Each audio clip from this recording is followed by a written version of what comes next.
Hello everyone, कैसे हैं आप सभी। Welcome back to my YouTube channel. So in the last part of the video हम already discuss कर चुके हैं किस तरह से हम एपरेंट डेप्थ के फॉर्मूले को डराइव कर सकते हैं अंडर ए सर्टेन कंडीशन। हमने एक सर्टेन कंडीशन ली थी, दैट वाज नॉर्मल ऑब्जर्वेशन। हमने ऑलरेडी डिस्कस कर चुके हैं क्या नॉर्मल ऑब्जर्वेशन है और ऑब्लिक ऑब्जर्वेशन क्या है और ये इनमें डिफरेंस क्या है, ये सारी की सारी चीजें ऑलरेडी डिस्कस कर चुके हैं। उससे रिलेटेड हमने एक फॉर्मूले का डेरिवेशन किया था जो already in the last part of this video, ये पार्ट 2 है। लास्ट पार्ट 1 था, उसमें अच्छे से हमने एपरेंट डेप्थ का फॉर्मूला डराइव किया था। वो फॉर्मूला क्या था? वो फॉर्मूला कुछ इस तरह से था, हमने ऑलरेडी डिस्कस कर लिया है। Mu 1 divide by H equal to mu 2 divide by H dash. Okay, देखो यहाँ पे क्या हो रहा है, ये जो है नॉर्मल ऑब्जर्वेशन है। यहाँ पे नॉर्मल ऑब्जर्वेशन है मींस ऑब्जर्वर का जो आंख है ऑब्जेक्ट के जस्ट ऊपर में है। ऑब्जर्वर का आंख ऑब्जेक्ट के जस्ट ऊपर में है और ऑब्जर्वर उस ऑब्जेक्ट को ऑब्जर्व कर रहा है और देख रहा है कि एक्चुअल में वो जितनी गहराई पे है, लेकिन आंख को ऐसा नहीं लग रहा होगा, यानी कि ऑब्जर्वर को ऐसा नहीं लग रहा होगा कि ऑब्जेक्ट उतनी गहराई पे है, क्योंकि वो रेयरर मीडियम में है।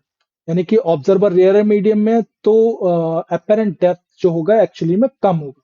क्यों कम होगा, ये चीज एक्सप्लेन किया है first part of the video, जो कि बहुत ही बेनिफिशियल है। अगर आपने अभी तक उस पर्टिकुलर वीडियो को नहीं देखा है तो प्लीज उस वीडियो को पहले देख लें और अच्छे से समझ लें क्या है कॉन्सेप्ट ऑफ अपेरेंट डेप्थ और उसको कैसे एनालाइज कर सकते हैं, उससे कैसे ये फॉर्मूला आया है। तो वो सबसे पहले आपको रेफर करना ज्यादा जरूरी है, ठीक है।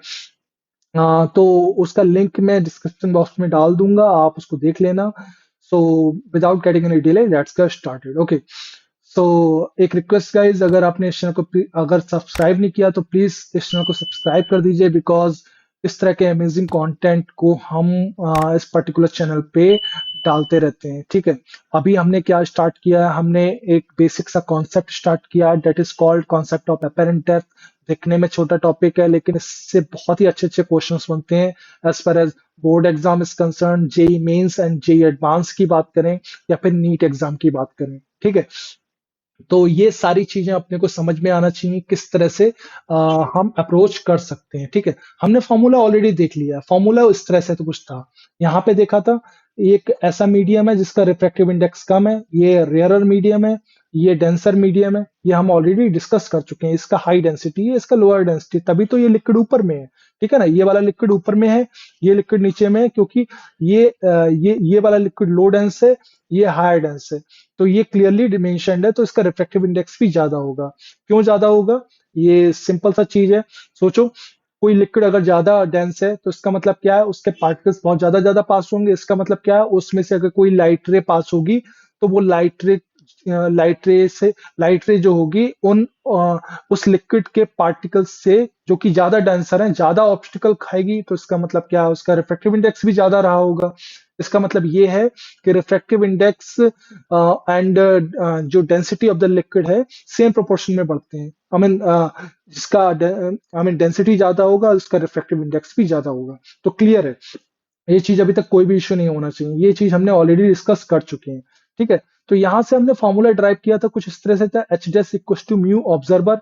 हमने इसी चीज को हमने यहाँ पे थोड़ा सा सिंप्लीफाई फॉर्म में लिख दिया है। तो ये चीज क्लियर कर सकते हैं यहाँ पे, अभी तक इसमें कोई इशू नहीं होना चाहिए।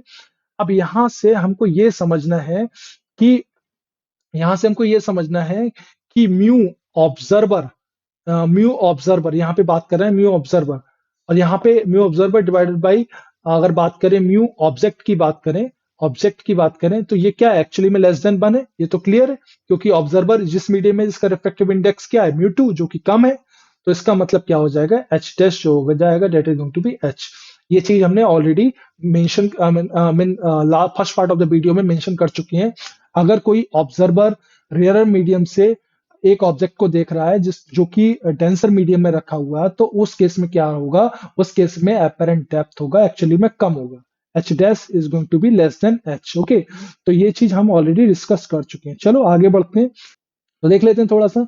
हम ये चीजें ऑलरेडी डिस्कस कर चुके हैं। एक चीज और थी, एपेरेंट शिफ्ट का क्या मतलब है। एपेरेंट शिफ्ट का भी एक मैंने डिस्कशन किया था कि what is apparent shift. Apparent shift का मतलब यही है कि ऑब्जर्वर को कितना डेप्थ शिफ्टेड लग रहा है ऑब्जेक्ट।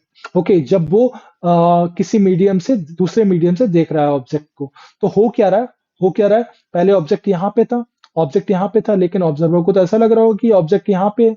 तो ये जो डिस्टेंस है यहाँ से लेके यहाँ तक की, that is called apparent shift. Okay, तो यहाँ पे एपरेंट शिफ्ट निकालना चाहें तो कितनी होगी, निकाल सकते हैं, बताओ। तो this is going to be H minus H dash. Okay, same चीज को यहाँ पे लिख देते हैं, सेम चीज को यहाँ पे लिख सकते हैं, एपरेंट शिफ्ट जो हो जाएगा is going to be delta H, that is going to be H minus H dash. अभी तक इसमें कोई भी डाउट नहीं होना चाहिए, ठीक है, अभी तक इसमें कोई भी डाउट नहीं होना चाहिए। चलो एक क्वेश्चन लेते हैं।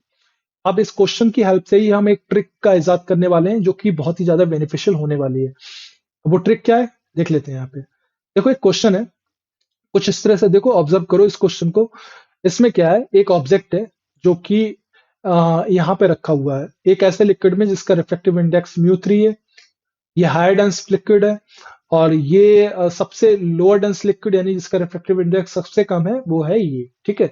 और ये म्यू 2 जो है जिसका रिफ्रैक्टिव इंडेक्स म्यू 3 से तो कम है लेकिन म्यू 1 से ज्यादा है। ये चीज क्लियर होना चाहिए अभी तक। और ऑब्जर्वर एक ऐसे मीडियम में ऐसे मीडियम से देख रहा है ऑब्जेक्ट को जिसका रिफ्रैक्टिव इंडेक्स कम है, डेट मीन्स रेयर मीडियम से देख रहा है। तो उस केस में क्या रहा होगा, उस केस में हम एक चीज तो कमेंट कर सकते हैं, उस केस में ये बोल सकते हैं कि एपरेंट डेप्थ जो, सॉरी, उस केस में हम ये तो बोल सकते हैं कि apparent depth of the object a with respect to the eye हमेशा कम होगी एक्चुअल डेप्थ से। ये चीज हम क्लियरली बोल सकते हैं, ठीक है। H dash is going to be less than H उस केस में, ठीक है। तो ये तो हम क्लियरली बोल सकते हैं। चलो इसको हटाते हैं थोड़ा सा और आगे बढ़ते हैं। हमको एक्चुअली में निकलना क्या है, हमको निकालना है apparent depth of object A as seen by observer's eye। Okay, observer की आई के रिस्पेक्ट में अगर हम बात करें तो actual depth of the object कितनी है, ये यहाँ पे क्लियरली मेंशन्ड है, that is going to be capital H. Okay, actual depth. तो ये हम कैसे निकाल सकते हैं, एपरेंट डेप्थ को हम अज्यूम कर ले रहे हैं, that is going to be X. Okay, X A, apparent depth of object A h seen by eye। तो ये निकालना हमको, कैसे निकाल सकते हैं बताओ। ये फॉर्मूले को थोड़ा सा ध्यान दो। इस फॉर्मूले में क्या हो रहा है, हम इस फॉर्मूले में एक चीज देख रहे हैं कि हम जब एच डैश निकालना है तो उस केस में इस क्वांटिटी से एक रिफ्रैक्टिव इंडेक्स से मल्टीप्लाई कर दे रहे हैं जो कि रिफ्रैक्टिव इंडेक्स है ऑब्जर्वर का, ऑब्जर्वर के मीडियम का। ऑब्जर्वर के मीडियम का रिफ्रैक्टिव इंडेक्स क्या है बताओ। ऑब्जर्वर के मीडियम का रिफ्रैक्टिव इंडेक्स, ऑब्जर्वर कहाँ पे रखा हुआ है, यहाँ पे रखा हुआ है, यानी कि ऑब्जर्वर यहाँ पे है। तो इसके करस्पॉन्डिंग रिफ्रैक्टिव इंडेक्स क्या है, म्यू 1 है। तो यहाँ पे म्यू 1 लिख देते हैं, बिल्कुल कोई इशू नहीं है भाई। अभी तक इसमें सर कोई भी इशू नहीं होना चाहिए। मैं क्या करता हूँ, एक ब्रैकेट लगाता हूँ। इसी चीज को हम ट्रिक में कन्वर्ट करने वाले हैं with the help of this. Okay, with the help of this. तो ये चीज अभी तक कोई भी इशू नहीं होना चाहिए। Mu one is the refractive index of the medium जिसमें ऑब्जर्वर रखा हुआ है। इसको ब्रैकेट लगा दिया मैंने। अब एक चीज समझने की है, हमने हमेशा से देखा है कि किसी भी ऑब्जर्वर को कोई भी ऑब्जेक्ट तभी दिखाई देगा जब ऑब्जर्वर से कोई भी रे निकल के ऑब्जेक्ट की आंख में जाएगी। तो ऑब्जर्वर कहाँ पे है, ऑब्जर्वर तो सर यहाँ पे है, देखो ऑब्जर्वर तो सर यहाँ पे है। तो ये चीज देखो, यहाँ पे ऑब्जर्वर है, यहाँ पे ऑब्जर्वर यहाँ पे है। तो उस केस में क्या होगा, यहाँ से रे निकलेगी, यहाँ से रे निकली, ध्यान देना, यहाँ से रे निकली। अब ये निकलते निकलते चलेगी, आगे बढ़ेगी, आगे बढ़ेगी। अब इसको पता लगेगा यहाँ तो यार मीडियम चेंज हो गया, मीडियम चेंज हो गया। यहाँ पे रिफ्रैक्टिव इंडेक्स क्या था, म्यू 3 था, लेकिन आगे बढ़ के म्यू 2 हो जाने वाला है।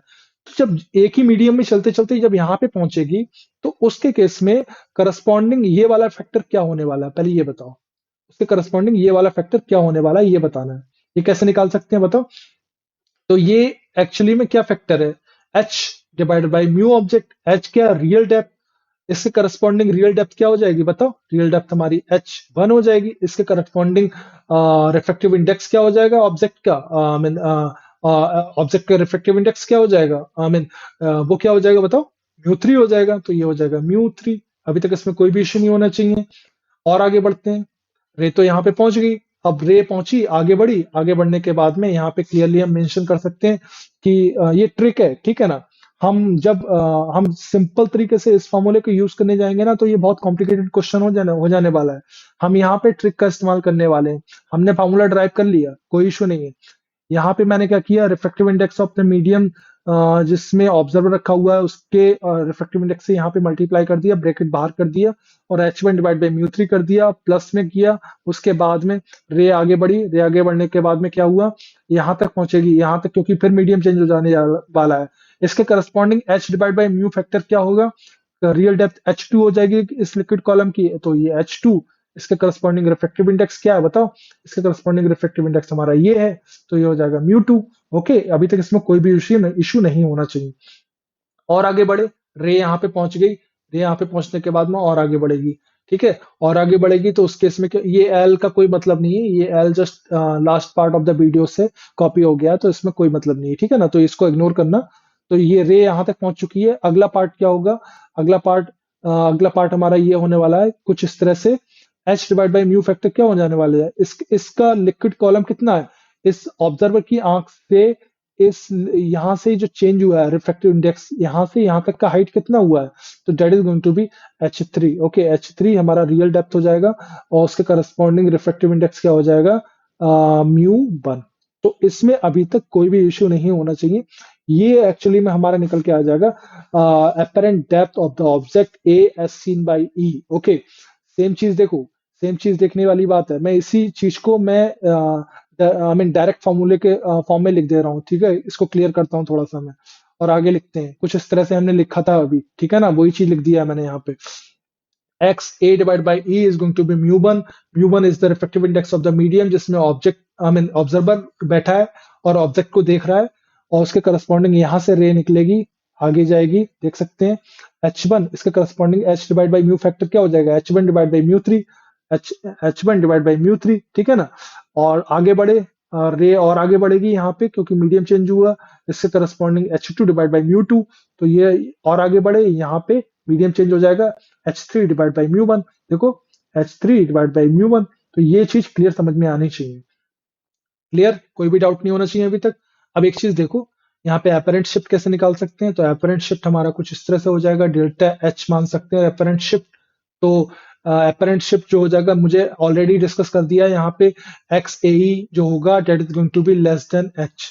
होगा नहीं होगा, क्यों, क्योंकि मैंने क्लियरली बोल दिया है यहाँ पे ऑब्जर्वर जो है, ऑब्जर्वर एक ऐसे मीडियम में है जिसका रिफ्लेक्टिव इंडेक्स कम है, ठीक है ना, रेयर मीडियम में है। तो उस केस में क्या हो रहा होगा, उस केस में एच माइनस एच डैश जो हो जाएगा is going to be H minus H dash is going to be positive. तो यहाँ पे बोल सकते हैं H minus H dash, H dash क्या है, X A divide by E. तो ये हमारा हो जाएगा एपेरेंट डेप्थ। ओके, हमें एपेरेंट शिफ्ट हो जाएगी। तो यहाँ हमने दो चीजें निकाली, reflect I mean apparent depth of object A as seen by E, ये फॉर्मूला हमारा ये निकल के आया, और इसके करस्पॉन्डिंग apparent shift निकल के आ गई h minus a divide by e, h minus x A divide by e. ये यहाँ पर रिप्लेस कर देंगे, हमारा पूरा आई मीन क्वेश्चन का आंसर निकल के आ जाएगा। तो अभी तक इसमें कोई इशू नहीं होना चाहिए। क्लियर, चलो आगे बढ़ते हैं, क्वेश्चन को थोड़ा सा क्वेश्चन को आगे बढ़ाते हैं। तो इसको मैं क्लियर करता हूँ सबसे पहले, और एक चीज समझने की है, ये जो देखो यहाँ पे मैंने यहाँ पे मेंशन किया है म्यू ऑब्जर्वर, एक ऐसे मीडियम का रिफ्लेक्टिव इंडेक्स है जिसमें ऑब्जर्वर रखा हुआ है, तो ये चीज क्लियर होना चाहिए। यहाँ पे मैंने किया, जो चीज मैंने अभी यहाँ पे बोला था वो यहाँ पे मेंशन कर दे रहा हूँ, apparent shift is going to be delta x is that is going to be h minus x a divided by e। Okay, x a with respect to e, तो ये अभी मैंने बताया है, ठीक है, इसमें कुछ नया नहीं है। तो ये सारी चीजें अभी तक कोई भी डाउट नहीं होना चाहिए। ये ट्रिक समझ में आ गई है ना, ट्रिक समझ में आ जाना चाहिए। हमको म्यू ऑफ ऑब्जर्वर रख देना है यहाँ पे बाहर, और सारे के सारे मल्टीपल, सारे के सारे फैक्टर से मल्टीप्लाई करके ऐड करते जाना है जैसे जैसे लिक्विड चेंज होता जा रहा है। तो ये अभी तक इसमें कोई भी डाउट नहीं होना चाहिए। क्लियर करते हैं, आगे बढ़ते हैं, क्लियर करते हैं, आगे बढ़ते हैं। अगला क्वेश्चन है, सेम क्वेश्चन है, मतलब जस्ट मैंने क्या किया है इस केस में, ऑब्जर्वर को डेंसर मीडियम में रख दिया है। ये देखो लिक्विड है, वाटर है, उसके ऊपर में हम देख सकते हैं ऑयल तैर रहा है, उसके ऊपर में एयर है, इसका रिफ्लेक्टिव इंडेक्स हमने म्यू1 ले लिया है। क्लियरली बोल सकते हैं म्यू ऑफ वाटर जो है that is going to be mu of oil that is going to be mu of air that is going to be 1। तो ये चीज तो हम क्लियरली बोल सकते हैं, क्योंकि अब इस केस में क्या हो रहा है, इस केस में देखो ऑब्जर्वर जो है डेंसर मीडियम में है, ऑब्जर्वर डेंसर मीडियम में, तो यहाँ तो पंगा हो रहा है। यहाँ पे क्या होगा, एपेरेंट डेप्थ जो होगी, apparent depth of the object M as seen by eye, यानी कि यहाँ पे हम बोल सकते हैं आई बोल सकते हैं। यहाँ से अगर इस ऑब्जेक्ट को अगर इस आई के रिस्पेक्ट में देखेंगे तो उस केस में अपेरेंट डेप्थ जो हो जाएगी बहुत ज्यादा बढ़ जाएगी। वो एक्चुअल डेप्थ से थोड़ी ज्यादा होगी। वो क्या ज्यादा होगी, वही हमको निकालना है। यहाँ पे क्लियर करता हूँ इस चीज को मैं और समझते हैं, इस क्वेश्चन को दोबारा से समझते हैं डिटेल में, ठीक है ना। यहाँ पे देखो दो ऑब्जेक्ट रखे हुए हैं। यहाँ पे आई, यहाँ पे मैंने बना दिया है। इसका क्या मतलब है मैं आपको अभी समझा रहा हूँ, ठीक है। यहाँ पे दो ऑब्जेक्ट रखे हुए हैं, एक ऑब्जेक्ट है एन, दूसरा ऑब्जेक्ट क्या है एम। ये चीज क्लियर समझ में आना चाहिए। दो ऑब्जेक्ट रखे हुए हैं, यहाँ पे ऑब्जर्वर कोई नहीं है इस समय में। मैं इसको लेके चल रहा हूँ कि ऑब्जर्वर कोई नहीं है, ठीक है। ये आई मैंने क्यों बनाया है इसको समझने की कोशिश करना है, ठीक है ना। तो यहाँ पे क्या हो रहा है, हमें निकालना है apparent depth of object m with respect to the object n। इस ऑब्जेक्ट m की apparent depth निकालनी है with respect to object n। तो ऑब्जेक्ट n के रिस्पेक्ट में निकालना है, इसका मतलब ऑब्जेक्ट n को एज ए ऑब्जर्वर ट्रीट कर सकते हैं। इसी वजह से मैंने यहाँ पे i को बनाया है। तो ये चीज क्लियर होना चाहिए। हमें यहाँ पे निकालना है apparent depth of object m with respect to the object n। Object N के रिस्पेक्ट में निकालना है, ऑब्जेक्ट एम का बात कर रहे हैं, ठीक है।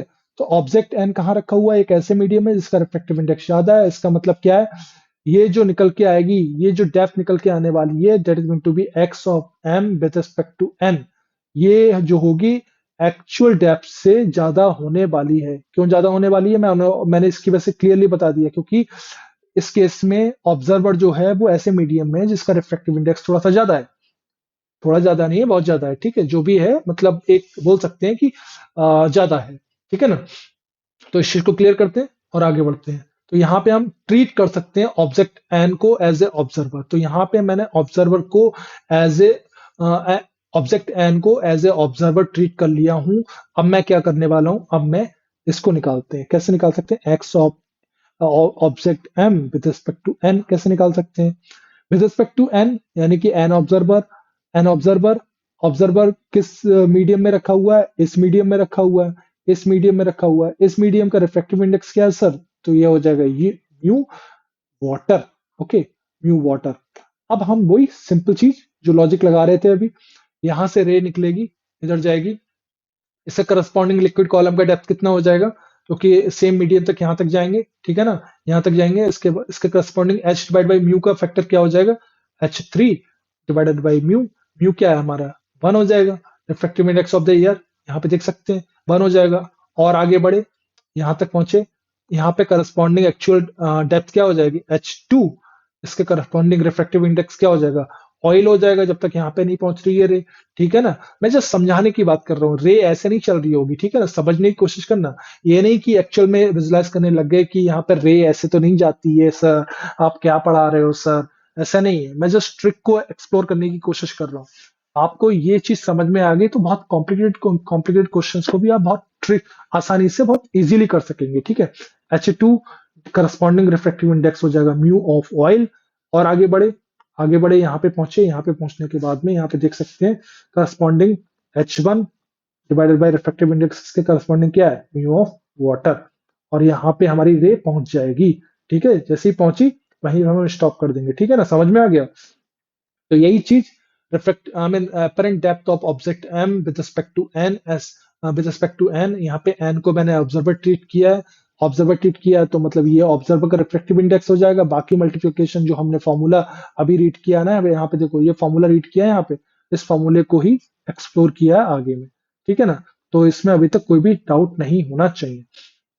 क्लियर करते हैं सबको, और सेम चीज को हम सिंपल तरीके से लिख सकते हैं, X M with respect to N. N को मैंने एज ए आई ट्रीट किया, तो यहाँ पे आई के करस्पॉन्डिंग रिफ्रैक्टिव इंडेक्स क्या है, ये है। यहाँ पे देख सकते हैं H1 यहाँ से निकले, देखो यहाँ से निकले H1 divide by mu one, H3 divide by 1। और इसके करस्पॉन्डिंग ये वाला टर्म निकल के आ गया। तो इसको मैं थोड़ा क्लियर कर देते हैं, ये वाला टर्म निकल के आ गया, यहाँ से लेके यहाँ तक की बात कर रहे हैं, ठीक है ना। फिर आगे बढ़े सेम मीडियम में H2 divide by mu oil, तो ये वाला टर्म निकल के आ गया। उसके बाद में same H3 divide by mu, यहाँ पे H3 नहीं है, एक्चुअली में H1 है, ठीक है ना। तो यहाँ पे क्लियर होना चाहिए, ये H1 है, H1 divide by mu water. तो ये चीज क्लियर होना चाहिए। आई थिंक अभी तक इसमें कोई भी डाउट नहीं होना चाहिए। अब यहाँ पे मुझसे कोई बोले कि अप्रेंटिसशिप निकालो, कैसे निकाल सकते हो, तो यहाँ पे अगर हम बात करें डेल्टा एक्स की, तो ये बताओ, ये डेल्टा एक्स जो होगा एन के रिस्पेक्ट में एन एम का एक्चुअल डेप्थ कितना है, एक्चुअल डेप्थ नहीं ऊंचाई कितना है, यहाँ पे तो उल्टा केस हो रहा है ना, तो उस केस में ये जो हो जाएगा एच। अब ये दो चीज होगी, एच जो होगा एक्स एम बाई एन से बड़ा होगा या छोटा होगा। यहाँ पे मैं क्लियरली बोल सकता हूँ X M with respect to N जो होगा बड़ा होगा। तो ये मैं शुरू में ही बोला था, ठीक है ना। तो ये चीज क्लियर में समझ में आना चाहिए कि मैंने इसको उल्टा क्यों किया है, क्योंकि इस केस में ऑब्जर्वर जो है वो डेंसर मीडियम में है एंड ऑब्जेक्ट है रेयरर मीडियम में। तो उस केस में क्या हो रहा होगा, एपेरेंट डेप्थ जो हो जाएगा, एपेरेंट डेप्थ जो हो जाएगा is going to be greater than actual depth. और एपेरेंट शिफ्ट क्या हो जाएगी, X M with respect to N minus H. कोई डाउट, कोई शक, कोई भी इश्यू नहीं होना चाहिए। अगर कुछ है तो प्लीज आई मीन जो कमेंट बॉक्स में कमेंट करके बोल सकते हैं कि सर यहाँ समझ नहीं आया, मैं उसको दोबारा से एक्सप्लेन करने का कोशिश करूंगा। मुझे लग रहा है कि मैंने इसको बहुत अच्छे से समझाया, तो देख लेते हैं यहाँ पे, ठीक है ना। तो सेम चीज को मैं यहाँ पे लिख दिया, तो यहाँ पे ये उल्टा हो गया, यहाँ पे एक्चुअली में ये यहाँ पे ऐसा ना होके माइनस एच होगा, ठीक है। तो ये चीज समझने की है, क्यों होगा मैंने ऑलरेडी डिस्कशन कर दिया है। तो यहाँ पे हम इस चीज को स्टॉप करते हैं। आई मीन दो क्वेश्चंस किए हमने, आगे में कुछ ऐसे क्वेश्चंस करने वाले हैं जो कि आईआईटी एडवांस ओरिएंटेड है। जेई मेंस के लिए तो बहुत ही हम बोल सकते हैं, जेई मेंस एंड नीट के लिए थोड़े ज्यादा कॉम्प्लिकेटेड हो जाएंगे, लेकिन आपके कॉन्सेप्ट को क्रिस्टल क्लियर कर देगा, ठीक है ना। तो आई होप सब कुछ अच्छे से समझ आ गया है। See you in the next part of the video. Okay, अगर आपने चैनल को अभी तक सब्सक्राइब नहीं किया then please do subscribe to my channel and click the bell icon. Okay, क्योंकि नया नोटिफिकेशन कोई भी आएगा तो अगर आपको पता ही नहीं लगेगा तो क्या फायदा उस चीज का, तो प्लीज कर दीजिए please. Thank you guys, see you in the next part of the video.